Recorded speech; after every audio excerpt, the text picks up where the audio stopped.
আমি আস্তে আস্তে দেখি আমার বন্ধু নাই, আমার পাশের লোকগুলো সব আলাদা হয়ে গেল।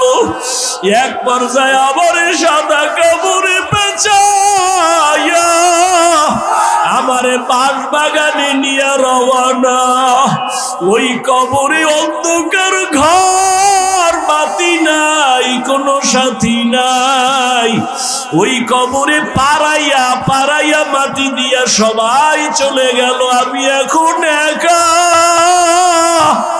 আমার ডানে মাটি, বামে মাটি, সামনে পেছনে উপরে নিচে মাটি। কই আমার বাড়ি, কই আমার গাড়ি, কই আমার সন্তান, কই আমার মা বাবা, কই আমার ক্ষমতার চেয়ার, কই আমার সম্মান। এখন এই অন্ধকার কবরে দুইজন ফেরেশতা চলে আসবে প্রশ্ন করার জন্য। রবের পরিচয় দাও, ধর্মের পরিচয় দাও, রহমতের নবীর পরিচয় দাও। আমি যদি মাওলারে না চিনিয়া কবরের বিছানায় যাই, ওরে গুনাহগার বেনামাজি তখন বলবে হা হা লা আদরি, হা হা লা আদরি, হা হা লা আদরি। আফসোস, আমি কিছুই জানি না, কিছুই জানি না, কিছুই জানি না। আমার রবকে আমি চিনি না, আমার ধর্ম কি জানি না, মুহাম্মদ নবীকে আমি চিনি না। নবী বলেন সাথে সাথে আমার মাওলা রাগান্বিত কুদরতি আওয়াজ দিবেন। আল্লাহ বলবেন ফেরেশতা, এর সাথে আর ভালো ব্যবহার করার কোনো সুযোগ নাই। এই বান্দারে আমি দুনিয়াতে কত আদর করছি, আমি আল্লাহ কত নিয়ামত খাওয়াইলাম। আমার দেওয়া জমিনের ফসল খাইলো, গাছের ফল খাইলো, নদীর মাছ খাইলো, একবারও শুকর আদায় করে নাই, বরং আমার নাফরমানি করেছে। আলেম উলামারা বুঝাইলো, বুঝে নাই, বিরোধিতা করেছে। এখন আর সুযোগ দেওয়া হবে না, এর জাহান্নামের শিকল লাগাও, কবরের ভেতরে জাহান্নামের বিছানা দাও। আল্লাহ রাগান্বিত হয়ে বলবে নাফরমানের ধর, কবরের ভেতরে জাহান্নামের আগুন লাগা দাও। আল্লাহ রাগান্বিত হয়ে বলবে ও কবরের মাটি, এই গুনাহগারের দুই পার্শ্ব থেকে জোরে জোরে চাপ দাও। এমন জোরে দুই পার্শ্বের মাটি চাপ দিবে, সহ্য করতে পারবি নি রে যুবক। একটা মশার কামড় সইতে পারো না, বেতের বাড়ি সইতে পারো না, সূর্যের গরম সহ্য করতে পারো না। গুনাহ নিয়ে কবরে গেলে কেমনে মাটির চাপ সহ্য করবা? ওরে আল্লাহরে এখনো বন্ধু বানাও, আল্লাহর খাঁটি ওলি আল্লাহ যারা উলামায়ে কেরামদের বন্ধু বানাও। এখনো সময় আছে, তওবা করো আর আল্লাহকে বলো মাওলা গুনাহ আর করব না, নামাজ ছাড়বো না, বেপরদায় চলবো না, দাড়ি কাটবো না। আমার মাওলার আযাব বড় কঠিন। আল্লাহ এজন্য বলেছেন মুসলমান না হইয়া মরণ বরণ করিও না। এখনো সময় আছে, তওবা করে নাও। স্কুলে পড়ো, কলেজে পড়ো, চাকরি করো, ব্যবসা করো, তওবা করো আর নামাজ ছাড়বা না, দাড়ি কাটবা না, বেপরদায় চলবা না। মা বাবার দোয়া নিয়া, উলামায়ে কেরামের দোয়া নিয়া, শিক্ষক মুরব্বীদের দোয়া নিয়া নবীর তরিকায় চলবা। আল্লাহর কাছে দুই ফোঁটা চোখের পানি ছেড়ে দাও। যদি কান্না না আসে, মনে করিও গুনার কারণে দিলটা পাথর হয়ে গেছে, আল্লাহ বেজার হয়ে গেছে। এখনো সময় আছে, আল্লাহকে বলো আল্লাহ দিলটা নরম বানায়া দাও। ওরে ডানে বামে দেখো, তোমার মতো কত গোলামের চোখে পানি, তোমার আমার চোখে কেন পানি নাই? গুনার কারণে আল্লাহ বেজার। ওরে কান্নাওয়ালার কাছে হাতটা বাড়াইয়া দোয়া চাও আর বলো ও কান্নাওয়ালা ভাই, আমার জন্য একটু দোয়া করেন। আমার গুনার কারণে আমার কলবটা পাথরের মতো শক্ত, আমার চোখে পানি আসে না। দোয়া কান্নাওয়ালার দোয়া ফেরত যাবে না। আল্লাহর কাছে তওবা করো, মরিয়াও গেলে আর নামাজ ছাড়বা না, গুনাহ নিয়ে কবরে যাইবা না।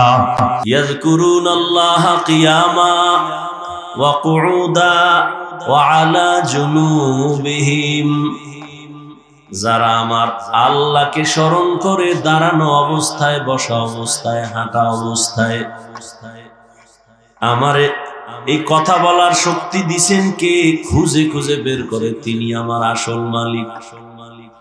আমি ঘুমের মধ্যে মইরা গেছি, মরার দোয়াই তো পড়ছিলাম, আল্লাহুম্মা বিসমিকা আমুতু, ও আল্লাহ তোমার নামে আমি মরি, মরে গেছি। তুমি যদি না উঠাও আমার মা উঠাইতে পারবে। যারা হাঁটা চলা অবস্থায় সব সময় গবেষণা করে আমাকে কে বানাইলেন, আমাকে কে দাঁড় করাইলেন, যিনি শক্তি দিছেন দাঁড়ানোর, ওই আল্লাহ যদি বসার শক্তি না দেয় বসতে পারবো না, বসার পরে যদি দাঁড়ানোর শক্তি না দেয় আমার আর দাঁড়ানো যাবে না। কদম একটা দিয়া সামনে কদম যদি দিতে না দেয় আমার আর কদম দেওয়া চলবে না। জ্ঞানী যারা এরা ভাববে আসমান কে বানাইলেন, একটা খুঁটি নাই, সামান্য একটা 3 খাডালের হ্যান্ডেল দুনিয়ার বাঁশগুলো দিয়ে খাড়া করছে।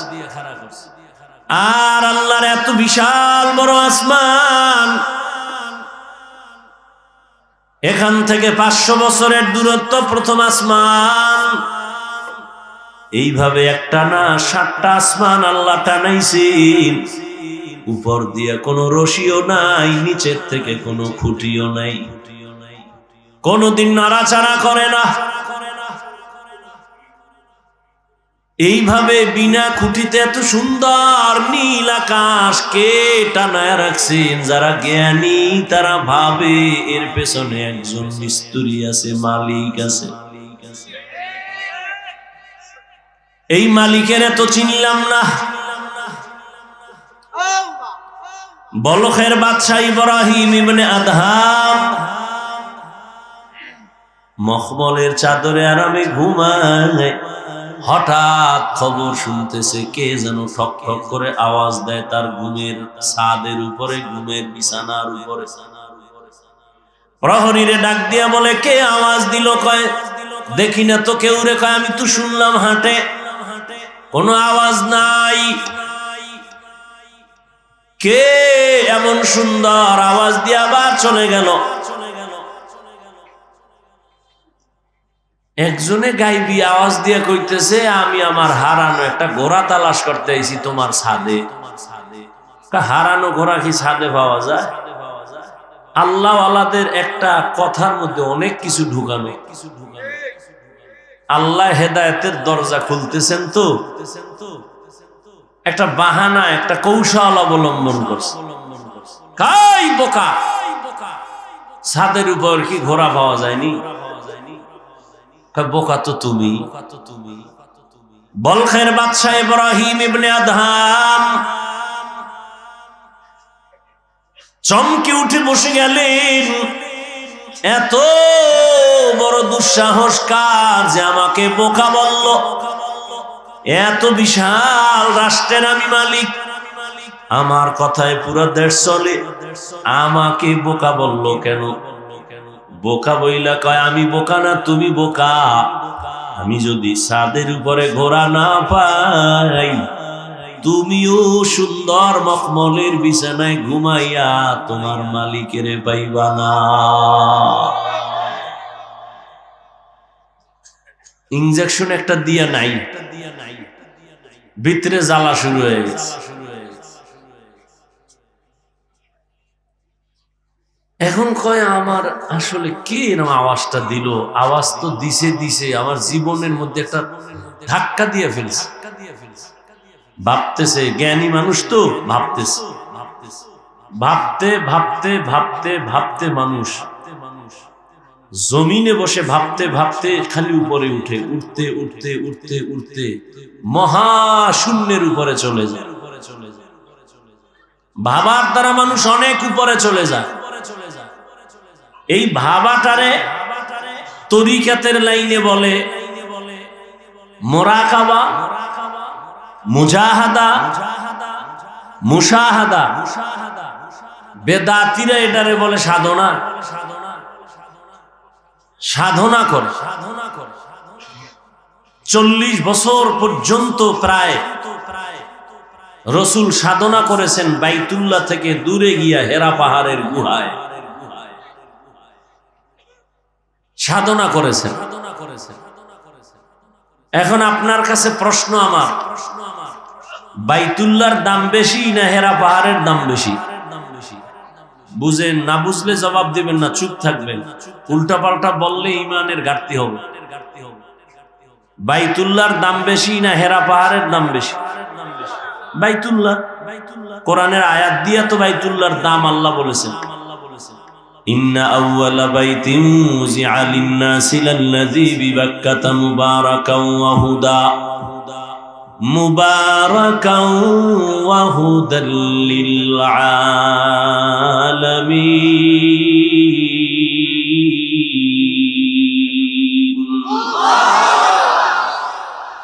আল্লাহ বলেন, আমি জমিনটা বানাইয়া কোনো কিছুই বানাই না, একটা ঘর বানাইছি বাইতুল্লাহ।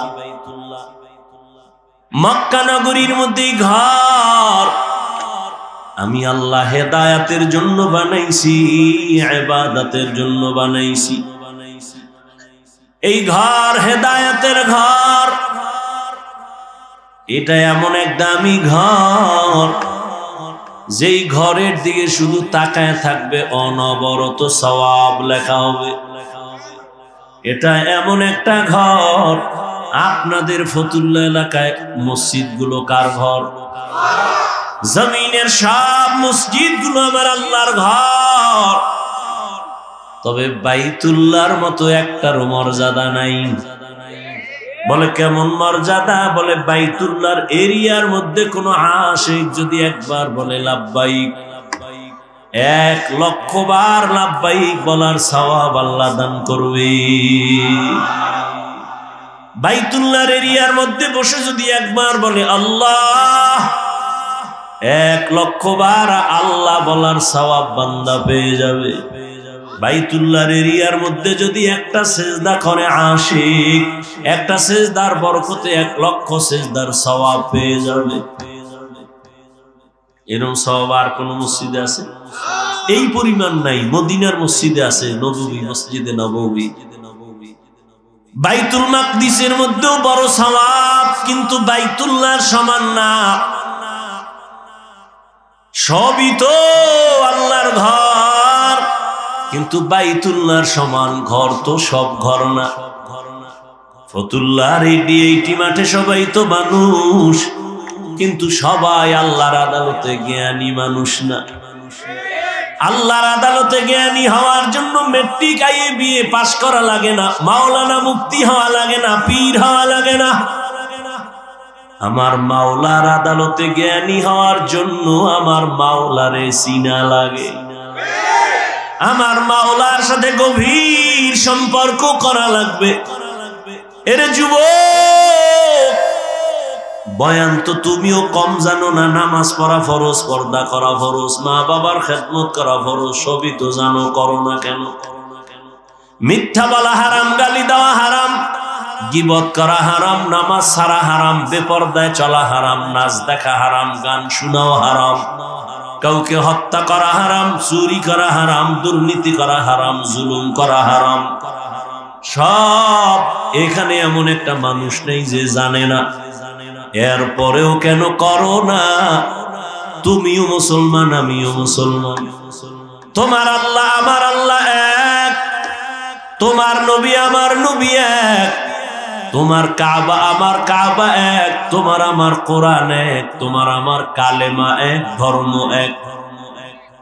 অথচ তোমারে পাও ধইরা ধইরা আল্লাহর বান্দা উলামায়ে কেরামরা বুঝাইতেছেন। তাবলীগ ওয়ালাদের মেহনত, পীর সাহেবদের মেহনত, উলামায়ে কেরাম, খতিব সাহেবদের মেহনত, পাও ধরে ধরে তোমারে বুঝায়। এরপরও কেন বান্দা তুমি নামাজ পড়ো না? কেন তুমি পর্দা করো না? হালাল ভাবে চলো না? এর একটাই মাত্র কারণ, তুমি কারে সিজদা দিবা তার প্রতি তোমার মায়া এখনো হয় নাই। আর মায়া না হওয়ার কারণ, তাকে এখনো তুমি চিনো না। আমি টুপি খুলতে চাই না, লজ্জা। আর তুমি কেমন মুসলমান যে টুপি মাথায় দিতে চাও না, লজ্জা। আমি দাড়ি কাটতে চাই না, লজ্জা। তুমি কেমন মুসলমান, দাড়ি রাখতে চাও না, লজ্জা। আমি মসজিদে না ঢুকলে লজ্জা পাই, তুমি মসজিদে ঢুকতে গেলে লজ্জা পাও। আমি পর্দা না করলে লজ্জা পাই, তুমি পর্দা করতে গেলে লজ্জা পাও। ওরে আমিও তো তোমার মতো একটা মানুষ, আমি তো তোমার মতো রাত কাটাই। ও আল্লাহর বান্দারা, এই জমিনের হাওয়া বাতাস সূর্যের আলোতে তুমিও বড় হয়েছো, আমিও হয়েছি। ও আল্লাহর বান্দা বলো, আল্লাহ আকল দিছে, একটু আগেও বলছি কুকুর শুয়ারের দেয় না, মানুষের দিছে, একটু বলো তোমরা নবীর তরিকা আল্লাহরে বাদ দিয়া বলো কত উপরে উঠছু। আর আমরা যারা নবীর মহব্বতে আল্লাহ পাওয়ার জন্য দাড়ি রাখলাম, টুপি পরলাম, নামাজ পড়ি, পর্দা করি, হালাল খাই, বুঝাবার জন্য বলি, অহংকারী করি না রে বাবা। বলো আমরা কত নিচে নামছি। তুমি বলতে পারবা না, সেই শক্তি তোমার জবানে নাই, অন্তরে নাই। আমি বলি শুনো, কেউ কাঁদতেছে পাইয়াও সব হারাইছি, আর একদল কান্দে পাইয়াও পাই না। চেয়ারম্যানের চেয়ারের মেয়াদ শেষ। আর যারা নবীর আদর্শ নিয়ে আসিলাম, আগে যেমন আছি এখনো আছি, সামনে এমনই থাকবে, কোনো চিন্তাই নাই। চেয়ারম্যানের চেয়ারের মেয়াদ শেষ, আর নবীর আদর্শওয়ালা টুপিওয়ালা ওলামায়ে কেরামের কোনো মেয়াদি নাই, শেষ হবে আবার কি। এই সম্মানকে দিছেন, টাকা দিয়া সম্মান কিনলে ফুলের মালার পরে আবার জুতার মালা। আর আমার মাওলায় যারে সম্মান দেয়, ওই বান্দার সম্মানে দুনিয়াতেও বাদশাহ, পরকালেও বাদশাহ। হে খোদা দয়াময় রব্বুল আলামিন,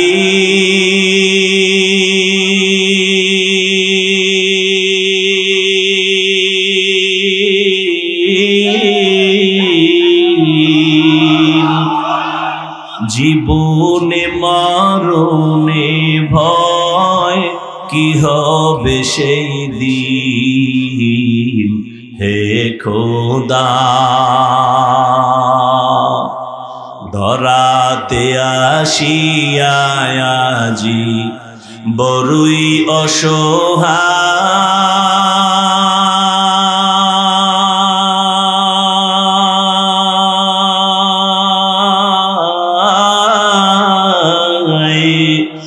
ইহকালের মায়া জালে অন্ধ যে সবাই। দাও হেদায়াত মুক্তি দাতা গফুরুর রহিম।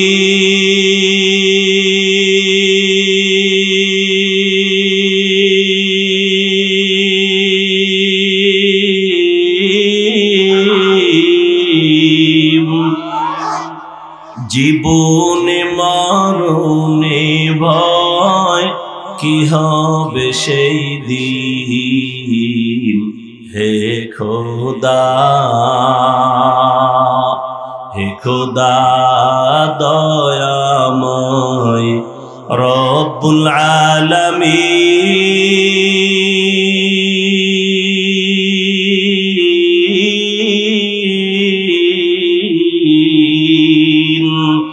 জীবনে মরণে ভয় কি হবে সেই দিন। হে খোদা, এই চিন্তা করতে করতে আবু বকর জীবন কাটায় দিলেন। মরণে আমার কি উপায় হবে?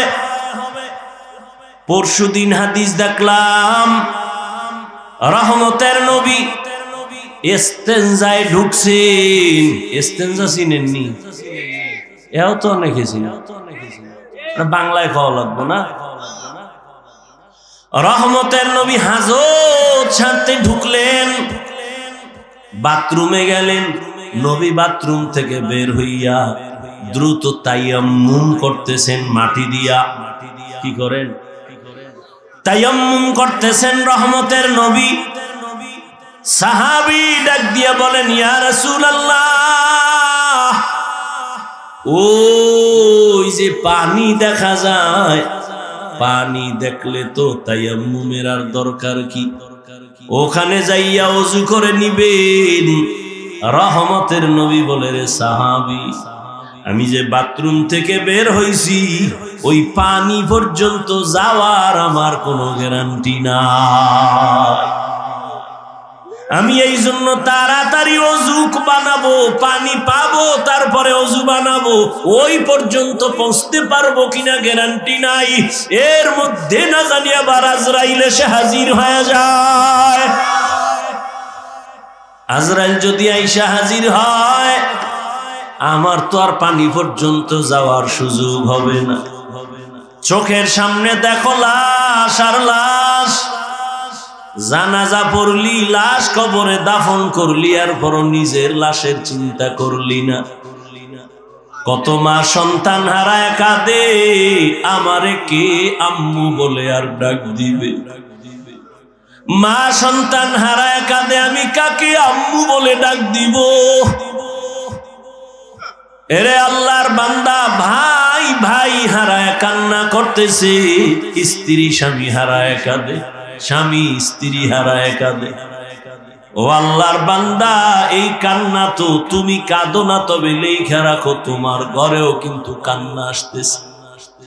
এমন কান্না শুরু হবে আর কান্না শেষ হবে না।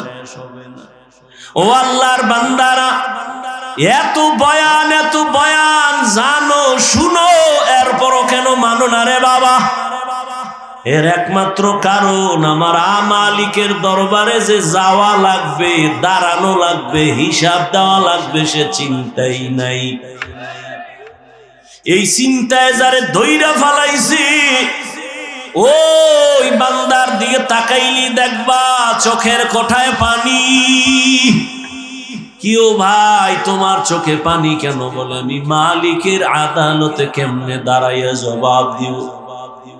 রহমতের নবী আম্মা জান আয়েশার হুজরায় ঘুমায়। হঠাৎ নবী বলেন, আমি যদি ঘুমাই, আমার চোখ বন্ধ থাকলে আমার অন্তর ঘুমায় না। হঠাৎ আমি কানের মধ্যে শুনি, কে জানো আমার মাথার পার্শ্বে মসজিদে নববীতে কান্না করে রাতের গভীর। আমি উঠলাম, উঠা আমি বের হইয়া তাকায় দেখি রাতের গভীরে নামাজে দাঁড়ায়া কে কান্না করে? দুনিয়ার কোন সাধারণ কেউ না, আমার কলিজার সাহাবী, জান্নাতের 1 নাম্বার সার্টিফিকেটধারী সাহাবী আবু বকর নামাজে দাঁড়ায়া দাঁড়ায়া কান্না করতেছি। আমি নবী পেছনে অপেক্ষা করতেছিলাম। নামাজে জিজ্ঞাসা করলাম, ও আবু বকর, আপনি নামাজে দাঁড়ায় কান্না করেন কেন? আবু বকর বলেন, ইয়া রাসূলুল্লাহ, আমি আল্লাহর আদালতে কেমনে দাঁড়াবো সেই ভয়। হর কে দারদ খৌফে হক দর দিল মাদাম, জান্নাতুল মাওয়া দেহদ রামাকাম, জুজবা হকচি জে মখাজ ইনসুজা ফজলে উআ মস্তে দর জুমলা জাহা। এই আল্লাহর ভয়, আল্লাহর আদালতে দাঁড়ায় হিসাব দেওয়ার ভয়টা অন্তরে ঢুকানোর জন্য লাগবে একজন আল্লাহওয়ালার নেক নজর। এজন্য আল্লাহ বলেন, ইয়া আইয়ুহাল্লাযীনা আমানুত্তাকুল্লাহা হাক্কা তুকাতি, ও মুমিনেরা আল্লাহকে ভয় করো হক আদায় করে। ওয়ালা তামুতুন্না ইল্লা ওয়া আনতুম মুসলিমুন।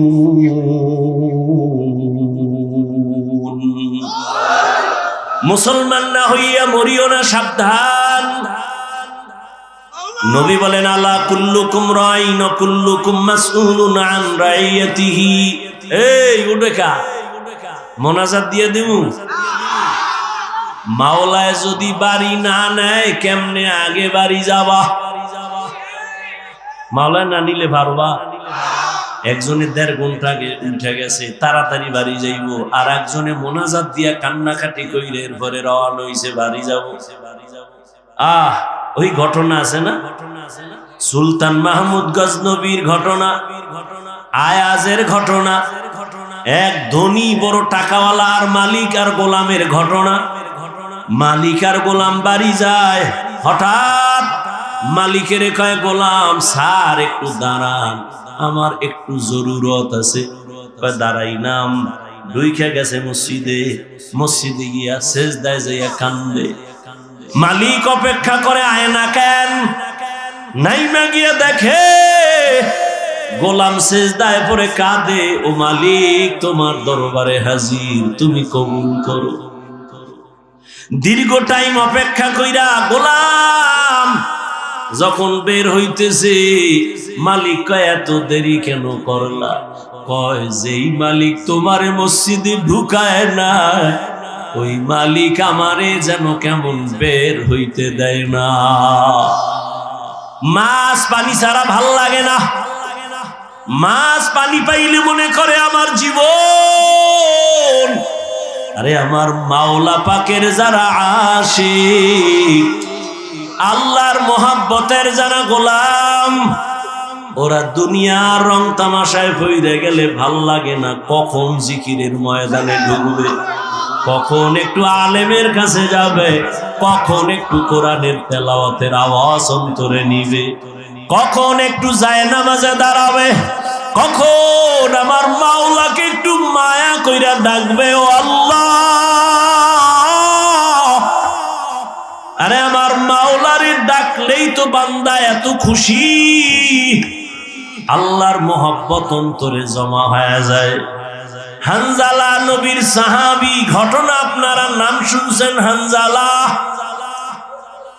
রহমতের নবীর বড় আশিক। একদিন রাস্তায় হাঁটে আর ঘুরে আর কয়, না ফাকা হানজালা, না ফাকা হানজালা, আমি হানজালা মুনাফিক হয়ে গেছি, মুনাফিক। ঘুরতে ঘুরতে দেখা ওমরের সাথে। এই হানজালা, কি চিল্লাও কেন? আমি মুনাফিক হয়ে গেছি। কয় কেন? কয়, আমি নবীর কাছে যখন থাকি তখন আমার অন্তর এমন যে আমি আর কোন দুনিয়ায় নাই, এখন আমি আমার মালিকের নজরে বসে আছি, দরবারে রিসালাতের সামনে আছি। এখন আমার ছেলের চিন্তা নাই, মেয়ের চিন্তা নাই, বাড়ির চিন্তা নাই, গাড়ির চিন্তা নাই, টাকার চিন্তা নাই, ক্ষমতার চিন্তা নাই। এখন আমার চিন্তা, আমি একজনারে পাইছি, আমার নবী। আমি ওই নবীর হাত ধরে আমার মালিকের একটু কেমনে দেখবো, যেই নবীর চেহারা এত সুন্দর, একটা নজর নবীর চেহারা দিয়ে তাকাইলে পেটের ক্ষুধা থাকে না।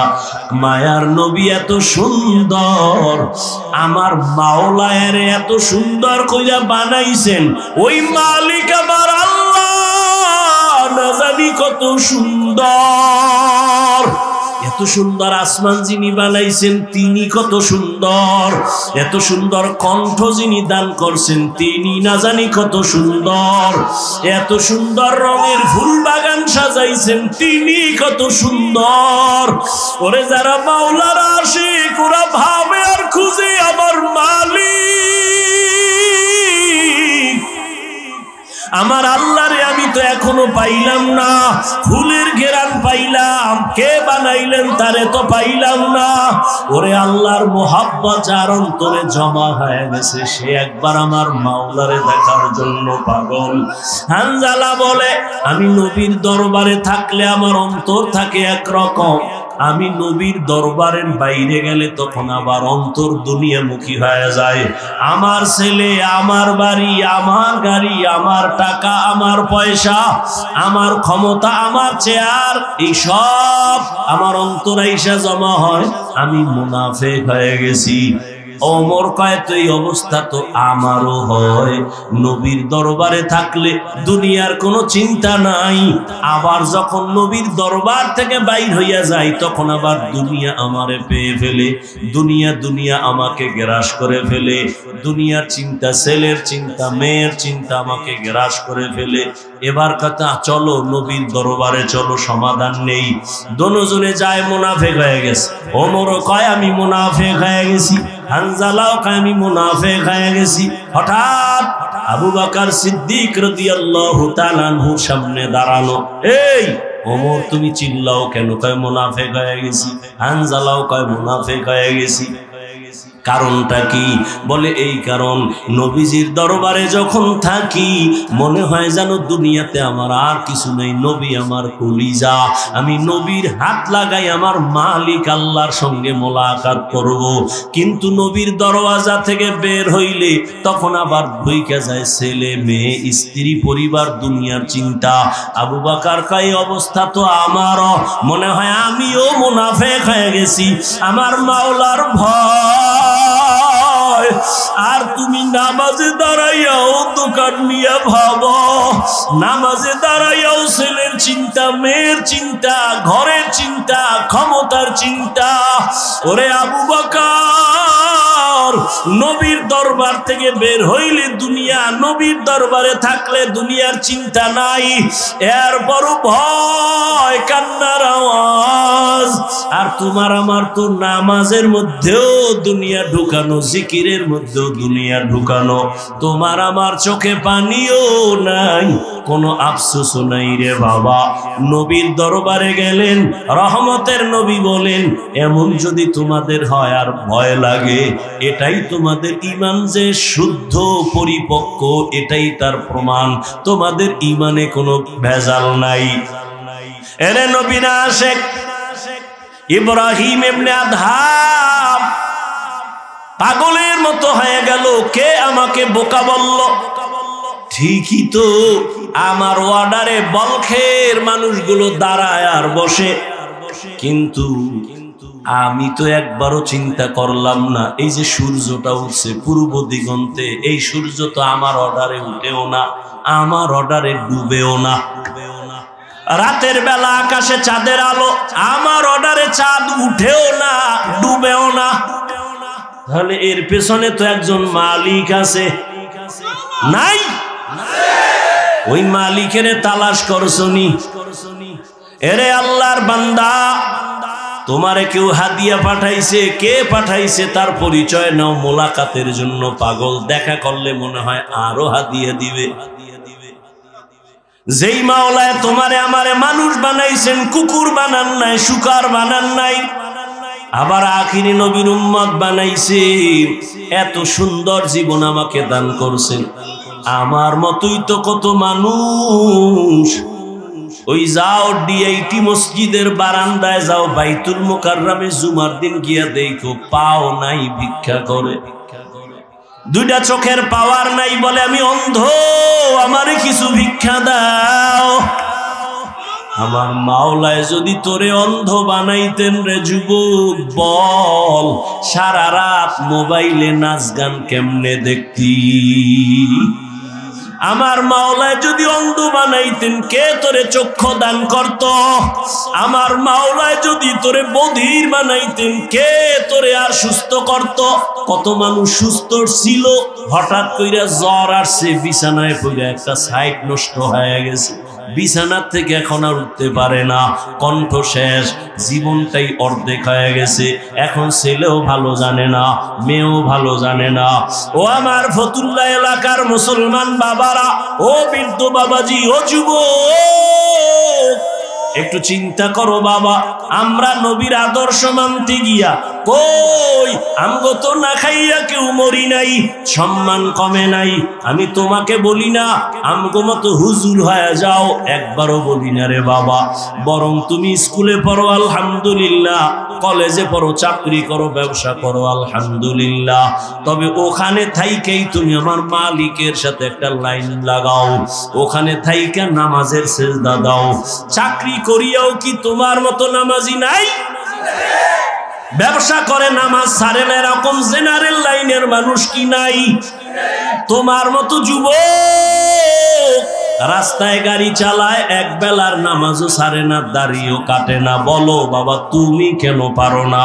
তোমার মতো কত যুবক নদীর মধ্যে মাছ ধরে, নামাজ ছাড়ে না। বলো তুমি কেন পারো না? তোমার মতো যুবক স্কুল কলেজে পড়িয়াও নামাজ ছাড়ে না। বলো তুমি কেন পারো না? আসলে কি তোমার কপাল পুড়িয়া গেছে, নাকি কোরআন হাদিস মিথ্যা মনে করেছো? যদি বলো হ্যাঁ, তো একটা ভুল কোরআন থেকে বের করে দাও, আমিও দাড়িটা কেটে ফেলি, নামাজ বন্ধ করে দেই। যদি কোরআনে ভুল হয় সবই ভুল, আল্লাহ ভুল। আর যদি বলো না আল্লাহর কোরআন সত্য, তো আল্লাহ আছেন সত্য, গুনাহ নিয়ে কবরে গেলে আযাব হবে তাও সত্য, নেক আমল নিয়ে যদি যাও জান্নাত পাইবা তাও সত্য। আল্লাহর কোরআন মিথ্যা না সত্য?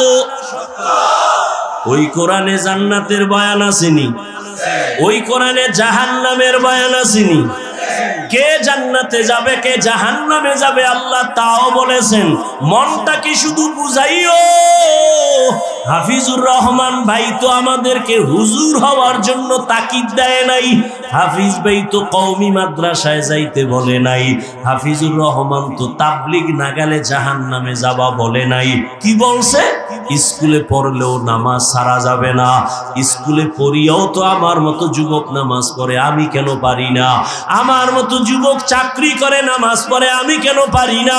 আমার মতো যুবক ব্যবসা করে নামাজ পড়ে, আমি কেন পারি না? আমার কপাল বুঝি খারাপ, গুনার কারণে আল্লাহ বুঝি আমার উপরে বেজার হয়ে গেল। এখনো সময় আছে, তওবার দরজায় ফিরে আসো।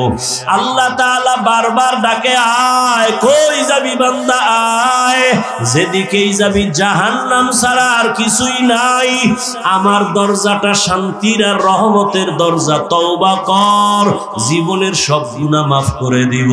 5 বেলার নামাজ পড়ো, মা বাবার দোয়া নাও, বেয়াদবি করিও না, শিক্ষকের দোয়া নাও, বেয়াদবি করিও না, ওলামায়ে কেরামের পরামর্শ নিয়ে নামাজ পড়ো, দাঁড়িয়ে রাখো, মা বাবার দোয়া নিয়ে চলো, চাকরি করো, ব্যবসা করো, হালাল ভাবে চলো, হারাম খাইও না, কারো হক নষ্ট করিও না, কারো উপরে জুলুম করিও না।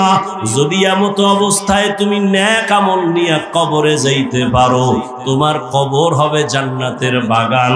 আল্লাহ তাআলা আরামের বিছানা দিবেন ফেরেশতার মাধ্যমে ঘুমানোর জন্য। আর যদি বান্দা গুনার মজা পাইয়া গুনাহ করতে করতে করতে করতে আজরাইলের হাতে ধরা খাইয়াই যাও, আজরাইল যদি আইসা দেখে তোর কানের ভেতরে গানের তার লাগানো, তুই বিছানায় শুয়া শুয়া গানের তার কানে লাগাইয়া গান শুনতেছ, আজরাইল যদি এর মধ্যে আল্লাহ পাঠায়া দেয়, অবস্থা কেমন তোমার খারাপ হয়ে যাবে। ঈমান নাই, কালেমাও তোমার জবানে আর আসবে না। নবী বলে, একটা জ্যান্ত ছাগলের চামড়া খুললে যেমন কষ্ট পায়, একটা গুনাহগার বেনামাজির রুহটা যখন আজরাইল নেয়, সেই কষ্ট শুরু হয়ে যায়।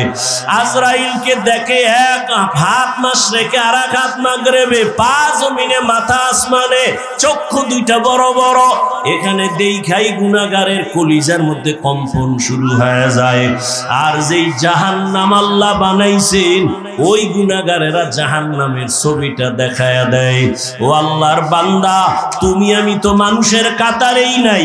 যারা মানুষ, ওই যে আবু বকরের কথা বলতেছিলাম, রহমতের নবী, যার কোনো গুনাহ নাই, তিনিও কান্না করতেছেন আল্লাহর আদালতের হালাতের কথা চিন্তা করিয়া। আম্মা জান আয়েশা রাদিয়াল্লাহু আনহা বলেন, নবীজিকে আমি জিজ্ঞাসা করলাম, নবী আমার রুমে বৈশা কাঁদেন কেন? নবী বলেন, ও আয়েশা, হাসরের ময়দানে আমার উম্মতের কি উপায় হবে, এই চিন্তায় আমি কান্না করতেছি। আম্মাজান বলেন, ও নবী, হাসরের মাঠটা কেমন হবে? নবী বলেন, আয়েশা, এই জমিনটা হবে কিয়ামতের মাঠ, আরাফার ময়দান হবে আল্লাহর বিচারালয়, আদালত। এই দুনিয়ায় তো বড় বড় মাস্তান তো চলে গেল, আল্লাহর কোরআনের একটা ভুল বের করতে পারে নাই, নবীর একটা কথার মিথ্যা প্রমাণ করতে পারে নাই।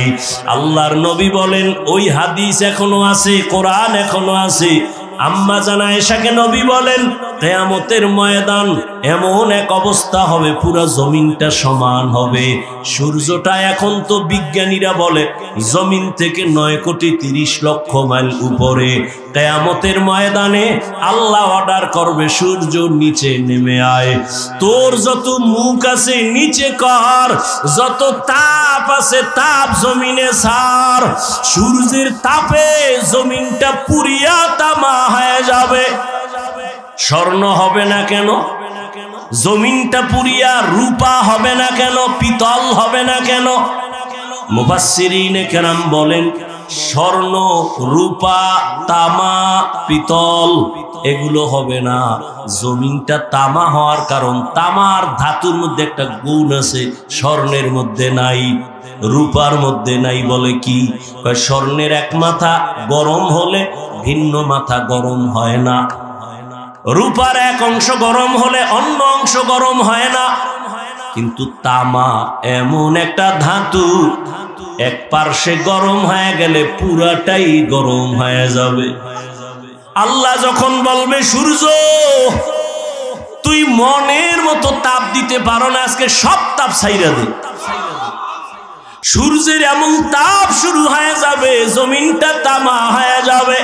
নবী কান্না করেন আর বলেন আয়েশা অন্যদিকে জাহান্নামের আওয়াজ, জাহান্নাম চিল্লায়া বলবে আল্লাহ বেনামাজি কই, বেপরদাওয়ালা গুনাহগারেরা কই, আমার পেটের মধ্যে দাও, আমার পেটে বড় ক্ষুধা। আল্লাহ বলবে জাহান্নাম একটু অপেক্ষা কর, আমি বিচারটা শেষ করে নেই, তারপরে তোর খোরাক আমি দিতেছি। নবী বলেন জাহান্নাম থামে না, তখন আল্লাহ অর্ডার দিবেন এই ফেরেশতারা জাহান্নামের গলার মধ্যে 70,000 শিকল লাগাইয়া বাঁধো, এক একটা শিকলের গোড়ায় 70,000 ফেরেশতা ধর, ধইরা ভালো কইরা পেছন দিকে টাইনা রাখ, ও যেন আমার আদালতের দিকে আসতে না পারে। যদি আমার আদালতের দিকে আগায় আমি তো আর বিচার করতে পারবো না। জাহান্নামের আগুন এই মানুষগুলোকে পেটের মধ্যে নিয়ে নিবে। আল্লাহর অর্ডারে ফেরেশতারা জাহান্নামের গলায় শিকল লাগাইয়া 70,000 কইরা এক একটা শিকলের গোড়ায় জাহান্নামের ধরবে, ধইরা রাখতে পারবে না। এত চিল্লানি দিয়া বলবে আল্লাহ বেনামাজি গুনাহগার আমার খোরাক গুলো দাও ক্ষুধা। আল্লাহ পাক নবী বলেন আল্লাহর ফেরেশতারা যখন ধরে রাখতে পারবে না, তখন আমি মুহাম্মাদের অন্তরে বড় মায়া, আমি সাথে সাথে সিজদায় পড়ে বলবো আল্লাহ জাহান্নামের ফিরাও, আমার উম্মত মনে হয় ধইরা ফালাইবে, ফিরাও, আমার উম্মত যেন জাহান্নামের আগুনে না যায়। আমার উম্মত যদি জাহান্নামে যায় আমি জান্নাতে যাব না। তখন আল্লাহ বলবে নবী আপনি মাথা উঠাইয়া দেন, কাঁদিয়েন না, আপনার কান্না আমি সহ্য করতে পারি না, আমি মাথা উঠাইয়া দিব। আল্লাহ পাক দেখে জাহান্নামে এখনো দাঁড়ায় না, শিকলেও ধরে রাখতে পারে না। তখন আল্লাহ আমার সান্ত্বনার জন্য একটু কুদরতি হাতের পানি ফেরেশতারে দিয়া বলবে জাহান্নামের গায়ে ছিটায়া দাও। যখন জাহান্নামের গায়ে আল্লাহর দেওয়া কুদরতের পানিটা ছিটায়া দিবে, জাহান্নাম দ্রুত গতিতে পেছনে ভাগতে থাকবে। ফেরেশতারা বলবেন আল্লাহ এতক্ষণ আমরা 70,000 শিকল লাগাইয়া যেই জাহান্নামের ধরে রাখতে পারি না, তুমি এমন কি বরকতের পানি দিছো যে জাহান্নাম এখন নিজে নিজে পেছনে দৌড়ায়। এখন কি এটা কি জমজমের বরকতি পানি, না কি এটা কাউসারের পানি, না এটা কি আবে হায়াতের পানি, না এটা দুনিয়ার বরকতের কোনো পানি, না তোমার বৃষ্টির পানি, না কোনো সমুদ্রের পানি। আল্লাহ বলবে ফেরেশতা এই পানি জমজমের পানিও না, কাউসারের পানিও না, এই পানি আবে হায়াতের পানিও না, এই পানি দুনিয়ার কোন সমুদ্রের পানি না, বৃষ্টির পানি না। আল্লাহ বলবেন আমার মায়ার নবীর গুনাহগার উম্মতের চোখের পানি। দুনিয়াতে আমার মায়ার নবীর উম্মতেরা গুনার কথা স্মরণ করে কাঁদত। মানুষ যখন ঘুমায় যাইতো আমার আশিকের কান্না শুরু হয়ে যাইতো। গভীর রাতে সিজদায় পড়ে বলতো দয়ার মালিক আমার মতো গুনাহগার এই জমিনে আর কেউ নাই। গুনার কারণে আমার হাত না পাক, আমার চোখ না পাক, আমার জিহ্বা না পাক, আমার অন্তর না পাক। আয় আল্লাহ তোমার দেওয়া সূর্যের আলো পানি বাতাস সব নেয়ামত খাইয়া তোমার নাফরমানি করেছি। আজ আমি গুনার কারণে মনে হয় আমার জাহান্নাম ছাড়া উপায় নাই।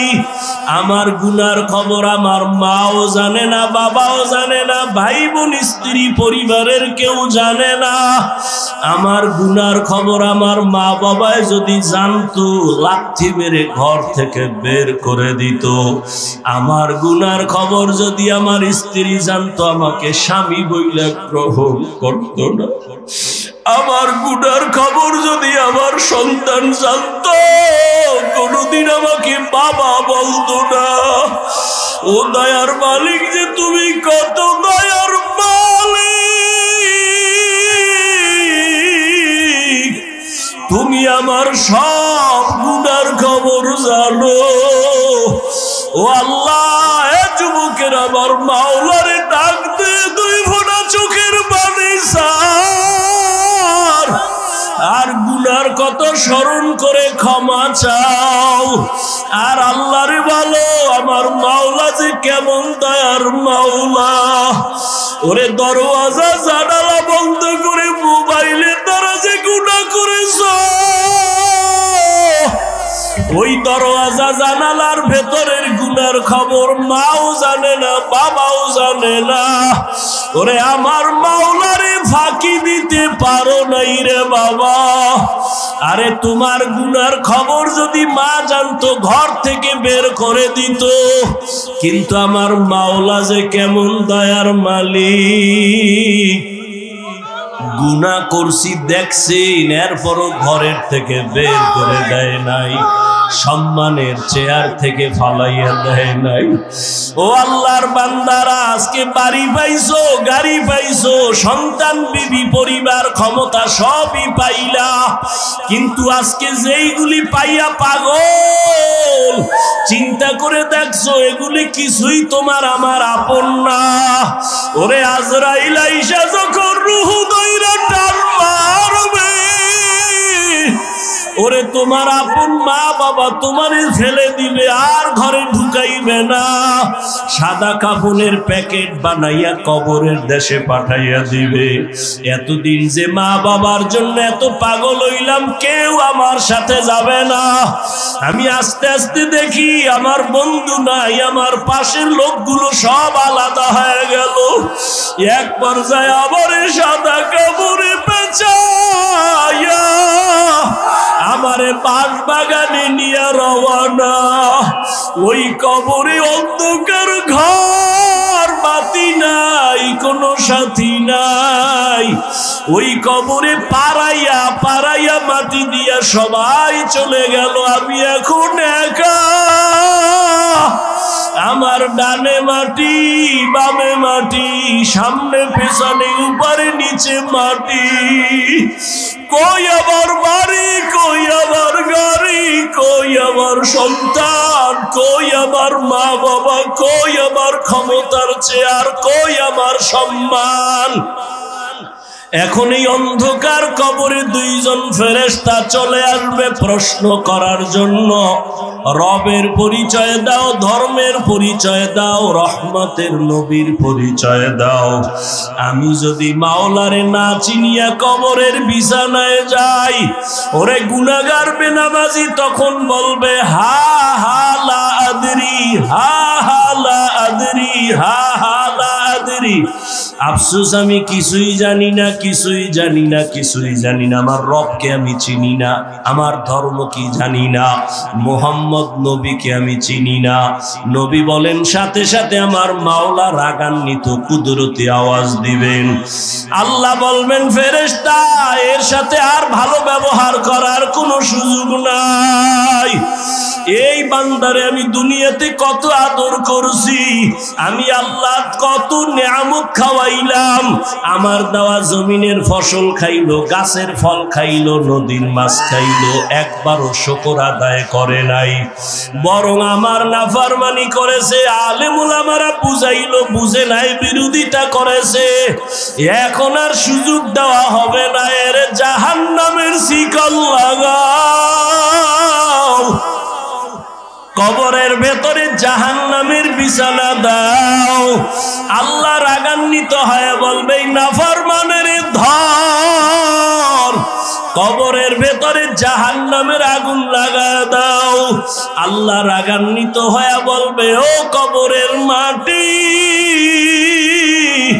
এই গুনাহগারের দুই পার্শ্ব থেকে জোরে জোরে চাপ দাও এমন জোরে দুই পার্শ্বের মাটি চাপ দিবে সহ্য করতে পারবি নি রে যুবক একটা মশার কামড় সইতে পারো না বেতের বাড়ি সইতে পারো না সূর্যের গরম সহ্য করতে পারো না গুনাহ নিয়ে কবরে গেলে কেমনে মাটির চাপ সহ্য করবা ওরে আল্লাহরে এখনো বন্ধু বানাও আল্লাহর খাঁটি ওলি আল্লাহ যারা উলামায়ে কেরামদের বন্ধু বানাও এখনো সময় আছে তওবা করো আর আল্লাহকে বলো মাওলা গুনাহ আর করব না নামাজ ছাড়বো না বেপরদায় চলবো না দাড়ি কাটবো না আমার মাওলার আযাব বড় কঠিন আল্লাহ এজন্য বলেছেন মুসলমান না হইয়া মরণ বরণ করিও না এখনো সময় আছে তওবা করে নাও স্কুলে পড়ো কলেজে পড়ো চাকরি করো ব্যবসা করো তওবা করো আর নামাজ ছাড়বা না দাড়ি কাটবা না বেপরদায় চলবা না মা বাবার দোয়া নিয়া উলামায়ে কেরামের দোয়া নিয়া শিক্ষক মুরব্বিদের দোয়া নিয়া নবীর তরিকায় চলবা আল্লাহর কাছে দুই ফোঁটা চোখের পানি ছেড়ে দাও যদি কান্না না আসে মনে করিও গুনার কারণে দিলটা পাথর হয়ে গেছে আল্লাহ বেজার হয়ে গেছে এখনো সময় আছে আল্লাহকে বলো আল্লাহ দিলটা নরম বানায়া দাও ওরে ডানে বামে দেখো তোমার মতো কত গোলামের চোখে পানি তোমার আমার চোখে কেন পানি নাই গুনার কারণে আল্লাহ বেজার ওরে কান্নাওয়ালার কাছে হাতটা বাড়াইয়া দোয়া চাও আর বলো ও কান্নাওয়ালা ভাই আমার জন্য একটু দোয়া করেন আমার গুনার কারণে আমার কলবটা পাথরের মতো শক্ত আমার চোখে পানি আসে না দোয়া কান্নাওয়ালার দোয়া ফেরত যাবে না আল্লাহর কাছে তওবা করো মরিয়াও গেলে আর নামাজ ছাড়বা না গুনাহ নিয়ে কবরে যাইবা না